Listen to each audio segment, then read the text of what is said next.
Modern science سے پہلے انسانی تخلیق کے بارے میں عجیب نظریات تھے. لوگوں کی الگ الگ تھیوریز تھیں. کچھ سوچتے تھے کہ انسان ماں کے ہیج سے بنتا ہے. کچھ ہومونکولس تھیوری کو مانتے تھے، یعنی اسپم کے اندر ایک چھوٹا سا مکمل انسان ہوتا ہے جو بس ماں کے پیٹ کے اندر بڑا ہوتا جاتا ہے. لیکن قرآن نے اس پورے عمل کو، اس پورے پروسیس کو ایسے اسٹیجز میں بیان کیا جس نے لوگوں کو چونکا کر رکھ دیا، جو آج کی ایمبریولوجی سے 100% کمپیٹیبل ہے. اس کی سب سے بہترین مثال ہمیں پروفیسر کیتھ ایل مور کے کام میں ملتی ہے، جو کینیڈا کے ایک مشہور ایناٹومسٹ اور ایمبریولوجسٹ تھے. ان کی کتاب دی ڈیولپنگ ہیومن دنیا بھر کی میڈیکل کالجز میں پڑھائی جاتی ہے. جب انہوں نے قرآن کی آیتوں کو اپنی سائنٹیفک ریسرچ سے کمپیئر کیا تو وہ حیران رہ گئے. آئیے سورہ المومنون آیت 12 سے 14 کو دیکھتے ہیں. وَلَقَدْ خَلَقْنَا الْإِنسَانَ مِنْ سُلَالَةٍ مِّن طِينٍ ثُمَّ جَعَلْنَاهُ نُطْفَةً فِي قَرَارٍ مَّكِينٍ. نطفہ، ہم نے انسان کو مٹی کے خلاصے سے پیدا کیا، پھر اسے ایک محفوظ جگہ میں نطفہ بنا کر رکھا.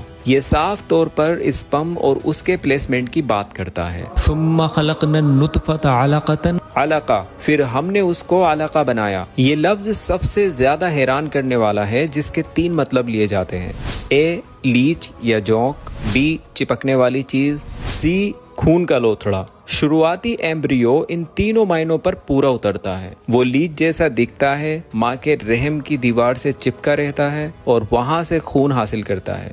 فَخَلَقْنَا الْعَلَقَةَ مُضْغَةً. مضغہ، پھر علقہ کو مضغہ، چبائے ہوئے گوشت جیسا لوتھڑا بنایا. پروفیسر مور بتاتے ہیں کہ اس سٹیج پر ایمبریو پر سومائٹس ورٹیبرے کے شروعاتی بلاک بنتے ہیں، جو بالکل دانت سے چبائے ہوئے گوند یا گم جیسے دکھتے ہیں. فَخَلَقْنَا الْمُضْغَةَ عِظَامًا فَكَسَوْنَا الْعِظَامَ لَحْمًا. عظم اور لحم، پھر مضغہ سے ہڈیاں بنائیں، پھر ہڈیوں پر گوشت چڑھایا. یہ ترتیب بہت امپورٹنٹ ہے. پروفیسر مور کے مطابق ماڈرن ایمبریولوجی ثابت کرتی ہے کہ پہلے ہڈیوں کا ڈھانچہ بنتا ہے اور پھر مسلز اور گوشت ان کے چاروں طرف بننے لگتے ہیں. ثم انشأناه خلقا آخر فتبارك الله احسن الخالقین.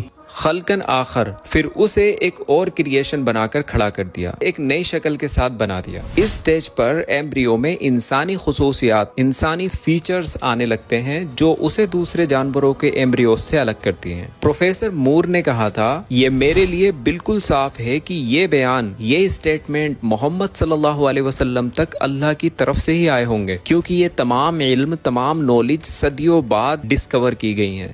Muhammad could not have known these facts about human development in the 7th century because most of them were not discovered until the 20th century.